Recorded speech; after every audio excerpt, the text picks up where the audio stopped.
Sulyap pa po sa maghapon nating kita sa pag-aantay ng mga customer. Kaya sabi ko po sa inyo, bawat oras, bawat minuto o segundo man, pag may dumating na customer, kikita na po talaga tayo. Kaya meron pa po akong isang pasadya sa inyo na nasulyapan ko na pwede kong itulong pa po sa inyo.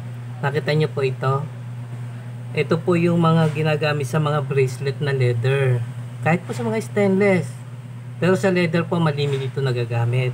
Meron po siyang size na 10 millimeter hanggang 28 millimeter po. Mga sukat po yan ng bracelet na leather. Yan po lahat sa ibabaw. Yan po. Yan po siya. 200 pieces po ang isang box niyan. Pero huwag niyo pong isipin na napakamahal. Mura lang po yan kasi yung proyektong gagawin natin, yun po ang gusto ng may-ari ng relo. Yung magawa po yung relo nila. Kaya pag sisikapan po natin, iisipin po natin.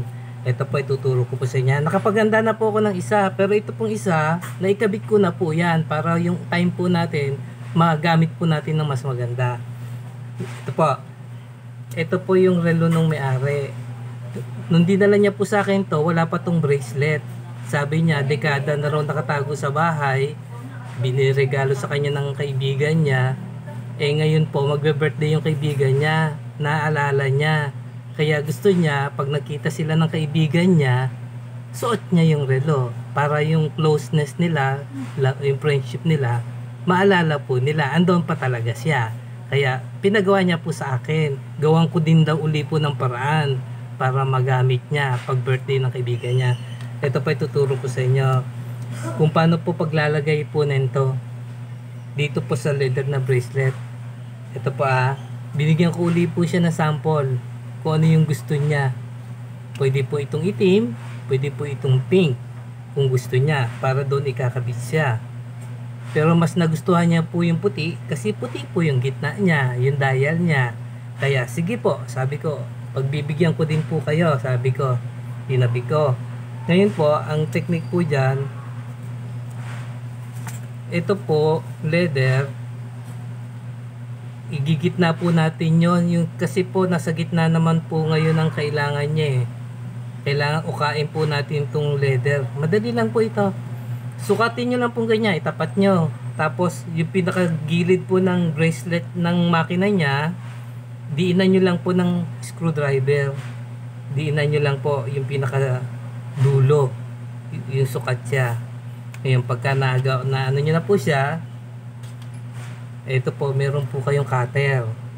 Yun po ang gagamitin natin. Ikakat nyo lang po siya. Mababaw lang naman po yan. Yan, kakat nyo lang ganyan. Habang nag-antay po tayo ng customer, cut nyo lang. Cut nyo lang. Cut. Tuloy lang po yan hanggang sa makuha nyo siya yung tagus yung cutter nyo dun sa ilalim, para pag ano nyo, madali po siya, gawa na po siya. Yan. Ito po ngayon ang technique nito. Ito pong kuha natin. Ito po. Yan. Ikakat nyo po ngayon ito ng screwdriver. Ito po. Kakat nyo. Diin lang po. Kunin nyo lang yung bawat dadaanan ng screwdriver. Diin nyo lang po hanggang tumagos sa ilalim. Yan. Ikat nyo po siya.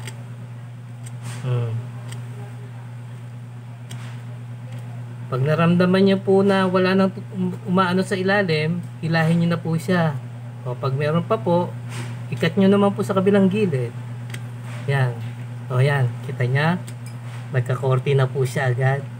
Ito po ngayon ang technique niyan. Ito po, yung grupo nito, ito po ngayon ang gagamitin natin. Yan. Pagka tapat nyo po ngayon nito, ang bracelet, sa gitna, ito po kasama na itong isa. Ito, tapat nyo lang po doon sa butas na itong kaha nya. Yan po, ayan, tapat nyo lang ganyan. Tapat nyo lang po, tulak nyo lang po siya. Nakita nyo na po yung dulo, yun na. Ito po ngayon, ito. Hindi naman to tornilyo. Itatapat nyo lang po yung dulo nito sa dulo nito. Yan, tapat nyo lang pong ganyan. Pag naitapat nyo na po, ito po, kita nyo to, may pakinabang uli po dito sa gintong sitwasyon ito. Ito pong sa ilalim niya, itatapat nyo po sa may bilog nito. Yan, bago ito pong martilyo na to, ito po, pupukin nyo po siya. Pupukin nyo lang hanggang sa bumaba siya. Yan, bababa siya eh. Yan, kita nyo na? Kawit na po. Pera na po siya. O, di nabili yung leather nyo, ito po, babayaran nyo din po yan. Kung magkano po gusto nyo ibenta, babayaran niya po yan. Dadagdag niya po dito sa leather na ginawa natin paraan, kakulay na ito. Kaya tuwan-tuwa po yung customer ko. Sabi niya, salamat. May papakita ko na sa kaibigan kong nagbigay sa akin yung birthday niya kasi. Kaya po, pag sinuot niya po yan, kabit na po. Ayan po yan po ang ano ko sa inyo. Dagdag kita po natin yan sa maghapon. Marami po kasing paraan na tayo po ang iisip kung ano yung paraan gagawin natin sa problema ng relo nila. Kaya pag bigyan natin ng solusyon, masusuki natin sila, pati pamilya niya at kaibigan niya, i-recommend po tayo kasi natuwa siya sa ginawa natin sa relo niya. Ayan po dagdag kita po natin uli yan. Salamat po. God bless po.